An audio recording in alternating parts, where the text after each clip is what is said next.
Halo dulur Sampurasun, bagaimana kabarnya? Semoga kalian sehat selalu dan diberi rezeki yang melimpah. Pada video kali ini saya akan merangkum film yang berjudul Mengaku Rasul tahun 2008. Okelah dulur, tanpa panjang lebar lagi, kita langsung saja ke filmnya. Dan adik-adik sekalian, kita lihat sebagai telah mengirim seorang Rasul. Aku telah menerima wahyu dari Allah Subhanahu wa Ta'ala. Di awal film kita diperlihatkan seorang lelaki pengasuh pesantren. Dia adalah Guru Syamir. Ia sedang berkhotbah dan menyatakan bahwa dirinya adalah Rasul baru yang diutus Allah dan akan memberikan penebusan dosa. Dia juga menjanjikan surga bagi orang-orang yang mau mempercayai kerasulannya dan mau mengikuti semua ajarannya. Akan meniupkan hujan yang akan membakar semua dosa-dosa. Ikan sebelum kiamat datang. Scene berpindah terlihat Rianti sedang berbaring di rumah sakit. Di luar ruangan ada Aji dan kedua orang tua Rianti sedang menunggu. Mereka sambil melihat siaran TV tentang sebuah padepokan yang dibakar warga. Dan scene flashback di mana Aji sedang bermain drum ditemani seorang wanita yang selalu menggodanya. Tiba-tiba Rianti pacar Aji datang ke studio dan melihat Aji yang sedang dipeluk oleh wanita itu. Sontak Rianti kaget dan langsung keluar dari studio itu. Aji lalu mengejar Rianti dan mencoba menjelaskan yang sebenarnya, namun Rianti tidak memperdulikannya. Karena kejadian itu, Rianti pergi meninggalkan keluarganya dan juga Aji. Di dalam perjalanan, Rianti teringat akan hubungannya dengan Aji yang tidak disetujui oleh ayahnya. Karena Aji adalah anak band yang badannya penuh tato dan terlihat seperti bocah preman. Namun Rianti selalu membela Aji dan tak pernah menghiraukan nasihat orang tuanya itu. Ternyata Rianti menuju sebuah padepokan yang diurus oleh Guru Samir dan Ki Bayaki. Guru Samir sendiri dianggap orang suci dan sakti oleh para pengikutnya. Sampai ada seorang calon gubernur yang menyuruh Guru Samir untuk mendampingi dan menjadi wakilnya dalam pemilihan gubernur yang akan datang. Karena doktrin yang Guru Samir berikan pada pengikutnya menjadikan mereka begitu mempercayai dan mengangkat Guru Samir adalah Rasul utusan Allah. Dalam sebuah ceramah yang Guru Samir berikan, Rianti bertanya pada Guru Samir tentang orang-orang yang menentang dan tidak mempercayai ajaran-ajaran Guru Samir termasuk orang tuanya. Dan Ki Bayaki kaget mendengar jawaban Guru Samir itu. Dan setelah kembali ke ruangannya, Ki Bayaki mengatakan pada Guru Samir untuk lebih berhati-hati dalam menyampaikan sesuatu pada murid-muridnya. Guru Samir yang sudah dikuasai oleh ambisi dan nafsunya tidak memperdulikan nasihat Ki Bayaki dan dia pergi meninggalkan Ki Bayaki. Lalu datanglah saja istri pertama Guru Samir ke padepokan. Ia mencari Guru Samir karena salah anaknya sedang sakit. Namun ternyata Guru Samir tidak ada di sana. Ki Bayaki yang menemui Saijah menyuruhnya untuk mencari Guru Samir di tempat istri-istrinya yang lain. Guru Samir mempunyai 4 orang istri yang tinggal di desa sebelah dan Saijah pun sudah mendatangi rumah para istri Guru Samir itu. Dan ia tidak menemukan Guru Samir di sana. Ki Bayaki lalu menyuruhnya pulang dan ia yang akan mencari Guru Samir. Saijah pun menunggu Guru Samir di rumah. Di sana terlihat Sarah yang sedang terbaring ditemani Rehan kakak tirinya. Tak lama setelah itu tibalah Guru Samir di rumah dan langsung menggendong Sarah.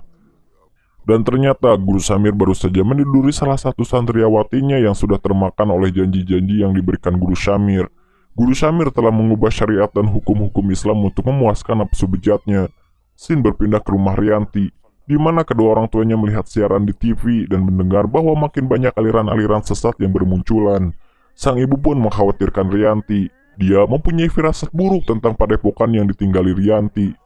Mereka lalu menyuruh Aji pergi ke padepokan itu, dan Aji pun datang ke padepokan itu. Ia heran melihat dan mendengar beberapa PSK dan perampok yang baru keluar dari tempat pendaftaran dan mengatakan sesuatu yang tak lazim.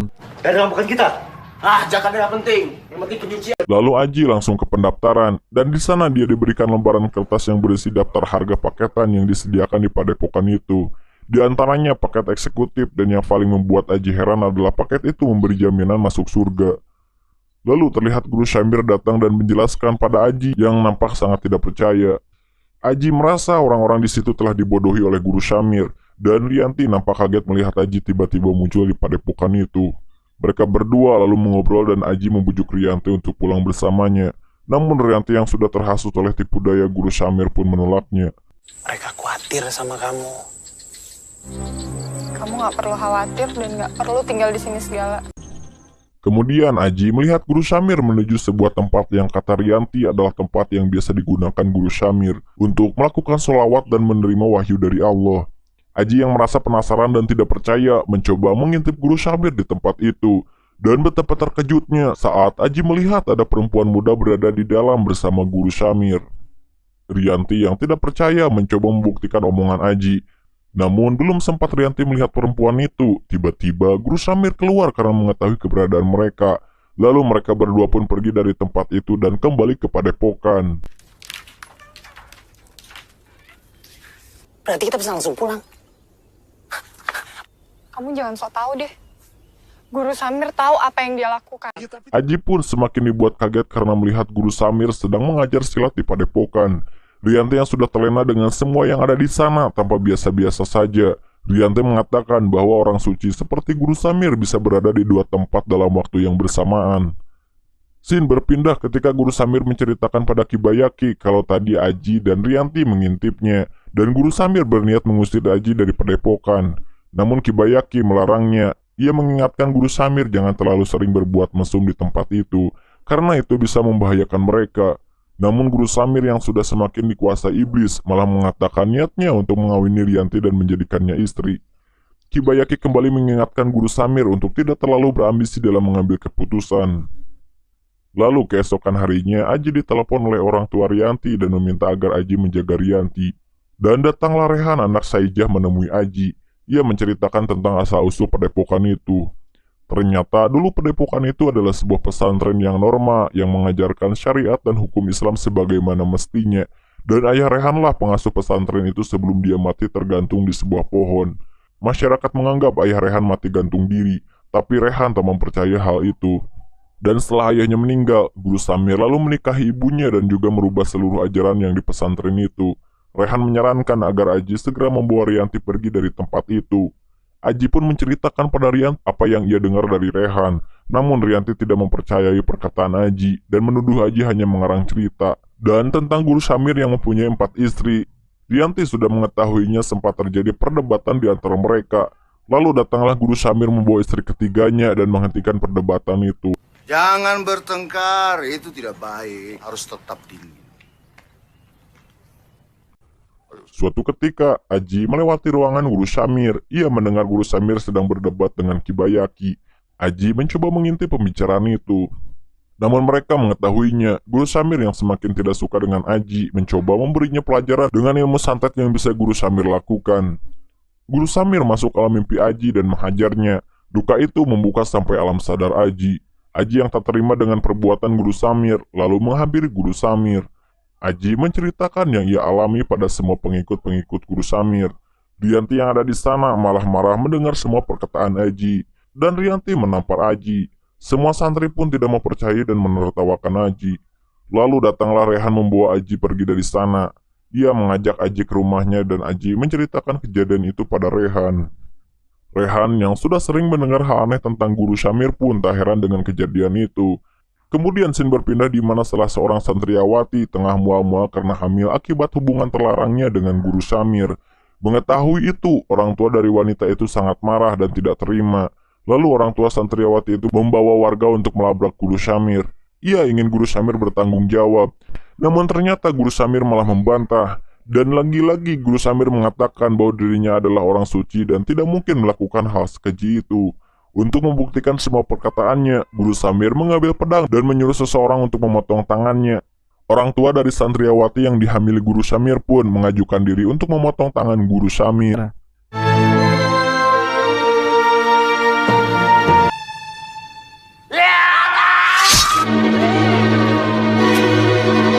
Sebagaimana para rasul mendapatkan mujizat, begitu juga dengan Guru Samir setelah tangannya putus akibat tebasan pedang tadi. Ia dibawa masuk ke dalam dan Guru Samir keluar dengan tangan yang kembali utuh.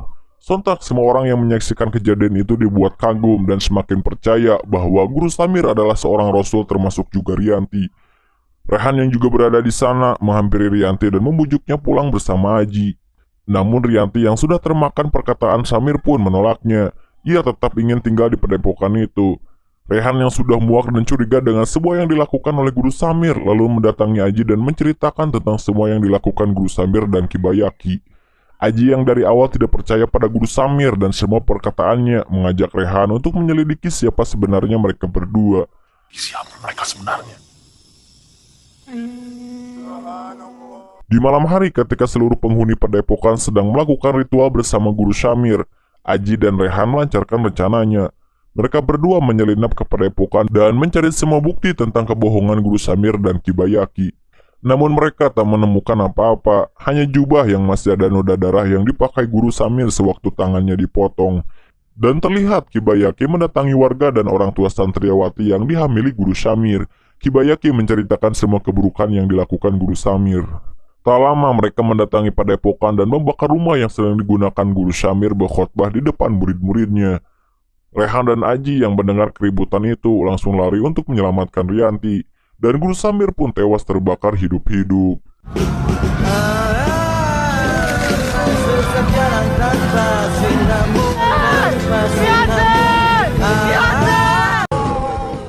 Dan Rianti berhasil diselamatkan lalu dibawa ke rumah sakit. Berita tentang pembakaran pendepokan dan kematian Guru Syamir pun ramai di televisi dan di masyarakat. Berita itu banyak diperbincangkan oleh warga yang sedang memanen jagung. Dan tiba-tiba Guru Syamir muncul di tengah-tengah warga. Ia mengucapkan syukur atas panen yang diberikan Tuhan. Puji syukur kehadirat Allah. Kejadian itu membuat warga kaget dan membuat warga semakin percaya dengan kerasulan Guru Syamir. Berita kebangkitan Guru Syamir dengan cepat menyebar ke telinga masyarakat dan menjadi berita utama di televisi. Aji dan orang tua Rianti yang menonton berita itu sangat kaget. Aji langsung berlari ke ruangan Rianti dirawat, dan ternyata Rianti sudah tidak ada di ruangan itu. Ternyata Rianti telah dijemput oleh calon gubernur pasangan Guru Syamir, dan ia dibawa kembali ke padepokan atas perintah Guru Syamir. Elektabilitas mereka naik dengan sangat pesat dan mereka sangat yakin akan menang di pemilihan gubernur nanti. Rehan yang melihat Rianti kembali ke padepokan langsung mendatanginya dan ia menanyakan alasan Rianti kembali ke padepokan. Dan Rianti bilang dia datang untuk belajar agama, lalu datanglah Ibu Rehan ingin mengatakan sesuatu pada Rianti. Guru Syamir yang sudah semakin menggila dengan ajaran agama sesatnya mengajak murid-muridnya agar sholat tidak menghadap kiblat. Karena bagi Guru Syamir Tuhan berada di segala arah, jadi manusia bisa bebas menentukan arah kiblatnya dalam sholat. Di segala arah. Agama yang menuju sorga. Dan Aji kembali menyusul Rianti ke padepokan. Ia menemui Rehan dan Rehan memberitahunya kalau Rianti akan menikah dengan Guru Syamir. Aji yang mendengar itu langsung marah dan sedikit putus asa untuk membawa Rianti pulang bersamanya. Lalu datanglah ibunya Rehan menghampiri mereka dan menceritakan semua tentang Guru Syamir dan Kibayaki yang sebenarnya. Kibayaki dan Guru Syamir adalah saudara kembar. Terkadang Kibayaki menjadi Syamir dan terkadang Guru Syamir menjadi Kibayaki. Guru Syamir adalah sosok yang ambisius. Ia menghalalkan segala cara untuk mendapatkan semua keinginannya, termasuk mengorbankan Kibayaki. Dan yang sebenarnya dipotong tangannya adalah Kibayaki. Dan orang yang mati terbakar juga adalah Kibayaki. Dan yang pada saat itu mendatangi warga dan memprovokasi agar membakar padepokan, ia adalah Guru Syamir yang berpura-pura menjadi Kibayaki. Scene berpindah ketika Rianti dinikahi oleh Guru Syamir dengan aturan akad yang dibuat oleh Guru Syamir sendiri, yaitu tidak perlu ijab kabul dengan penghulu, layaknya pernikahan orang Islam pada umumnya. Di tempat lain terlihat Rehan dan Aji yang menggali kuburan Guru Syamir untuk membuktikan bahwa yang dikubur itu adalah Kibayaki. Scene diakhiri dengan malam pertama Rianti dengan Guru Syamir. Guru Syamir yang sudah lama menyukai Rianti menatap Rianti dengan penuh nafsu, dan tanpa Guru Syamir sadari, Rianti sudah memegang pisau. Ketika Guru Syamir akan memulai aksinya pada Rianti, Rianti pun langsung menusuk punggung Guru Syamir hingga Guru Syamir tewas. Muslimah yang peka dan Ternyata Rianti sudah diberitahu oleh ibunya Rehan tentang yang sebenarnya. Pernikahan itu hanya rencana mereka untuk menghentikan Guru Syamir. Oke dulur, dan film ini pun udahan bor. Nah itulah dulu seluruh haru cerita film Mengaku Rasul tahun 2008. Jika ada kesalahan, saran maupun kritik silahkan tulis di komentar.